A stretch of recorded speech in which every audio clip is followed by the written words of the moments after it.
Welcome to the PLZ Soccer Show. I'm Peter Martin. Alan Ruff is alongside me here. We're happy, Ruffy. We got a win last night in Budapest against Hungary. Yeah, I was happy for Alec and the boys after some of the criticism that was flying about after the Costa Rica game. I think they went out, did the job properly.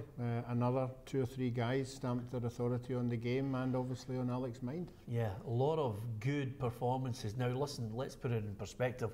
I'm not going to be guilty of knee-jerk reaction when we lose 1-0 to Costa Rica, and I'm certainly not going to be over the top about a 1-0 win over a poor Hungarian side. But Scott McKenna, I thought, was immense. I thought his distribution, never mind his defending, I thought his distribution was superb. And Matt Phillips, for me, not an out-and-out striker, but boy, with his back to goal, he had a hard shift and he held that ball up well.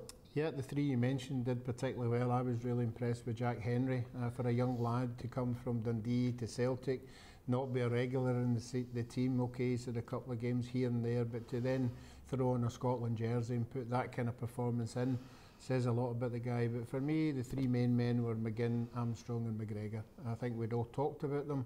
Now we saw the 3 of them together. Yes, the opposition wasn't particularly good, but they didn't let anybody down, and I thought they were a breath of fresh air. Yeah, I'm surprised you said that, Ruffy, because quite simply, I mentioned before the game that I thought the Scotland side that Alex McLeish inherited just needed a tweak here and there.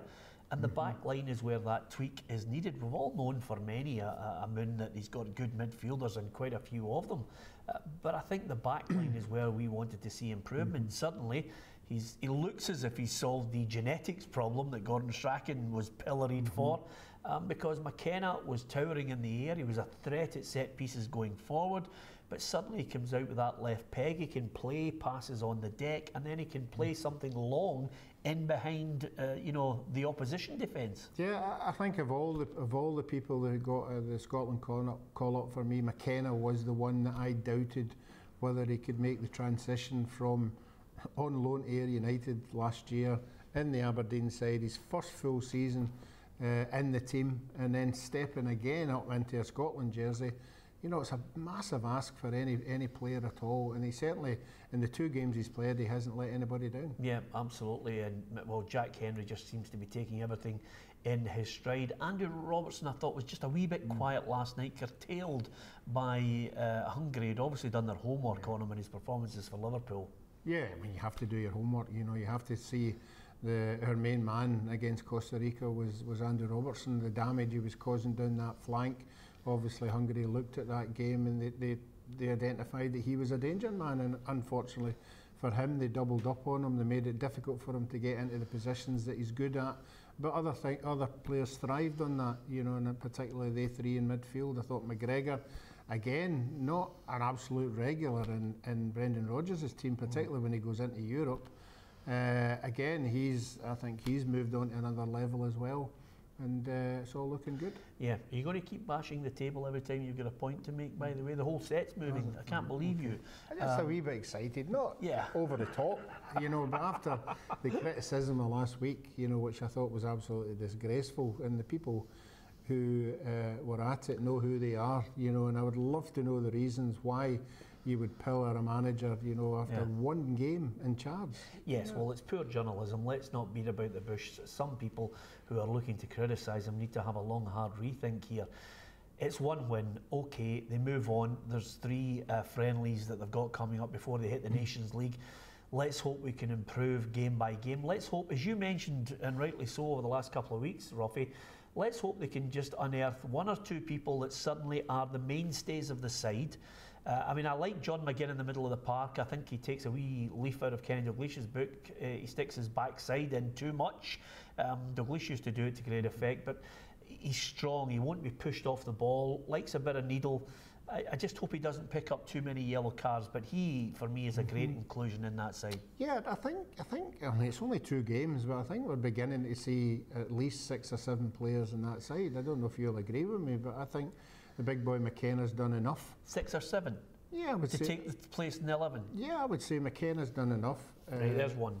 Tierney would be there for me. Well, hold on a minute. Tierney's already in there. He was in when Strachan was there. No, I'm saying my 7. I'll tell you my 7 with the players as well. McKenna, Tierney, Robertson, McGregor, Armstrong, Forrest and Griffiths up front. So all you have to do is fill in the spaces, the blanks. Yeah. I mean, the good thing about it is the experienced players are still there, the Morrisons, the MacArthurs, the Snodgrasses, and we're not really at this moment in time going, oh, we need them. Yeah. They're basically backup just now. Yeah, well, I think maybe you're doing them a disservice because Alec is obviously in this embryonic stage second time around where he's looking and just testing the water with some players if they can handle that step up. I do think as we look back over Gordon Strachan's side that, okay, they failed. Gordon holds his hands up for the failure on 2 occasions, but they were starting to get it right. They had 7 or 8 players, and I think we were looking at 2 centre-halves if they could come in, if we could find them, and a striker as well. I still think we've got a problem with the striker. Matty Phillips' goal last night was a good goal. Fraser, I thought, put a brilliant ball in, but I didn't think he did too much else in the game. But you're looking at it, you've got Tierney to come back in, you've got Griffiths, who hopefully free from injury. Maybe even Dylan McGeoch could come in there as well. But I don't think you can discount some of the people that he's going to have to go back to, when injuries are picked up. But I agree with you on the main point, which is there are a lot of youngsters now who could come in and be the mainstay of that side for the next 10 years. I hope they're the mainstay of a side we're celebrating winning promotion or dare I say it, winning a place at Euro 2020.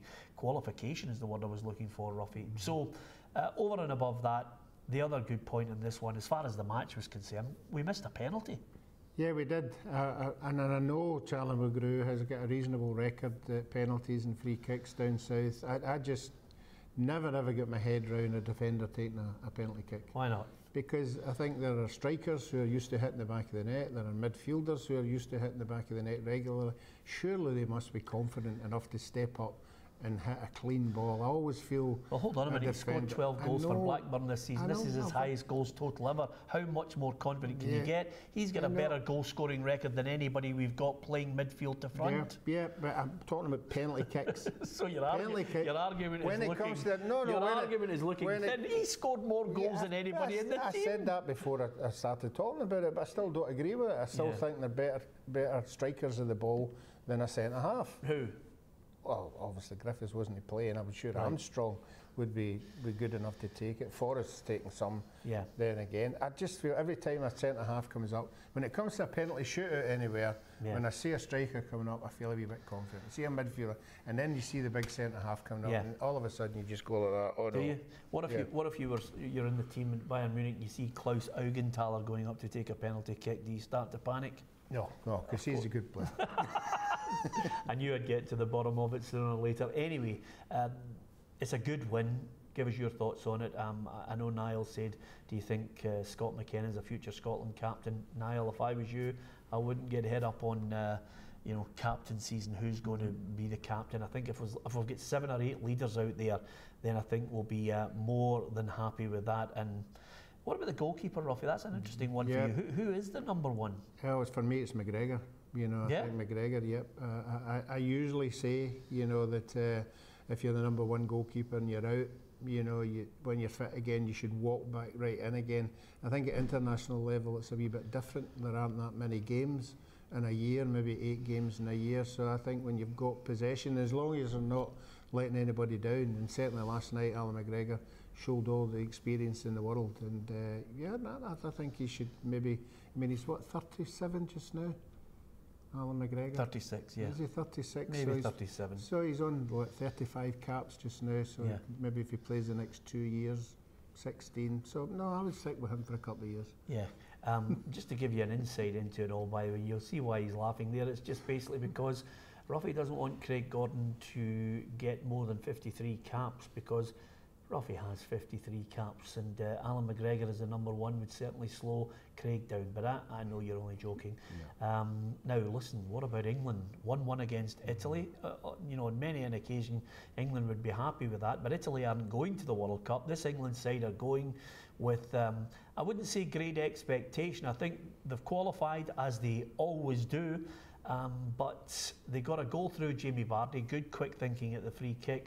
They're certainly not happy that Italy were awarded a penalty through the VAR check. Yeah, I think it still has to be ironed out. I think tweaks need to be done here and there, because obviously... Why do they need to tweak it? Was it a penalty or wasn't it? I thought it was a... No, well, before we made a decision, the first time I saw it, I went, what's that all about?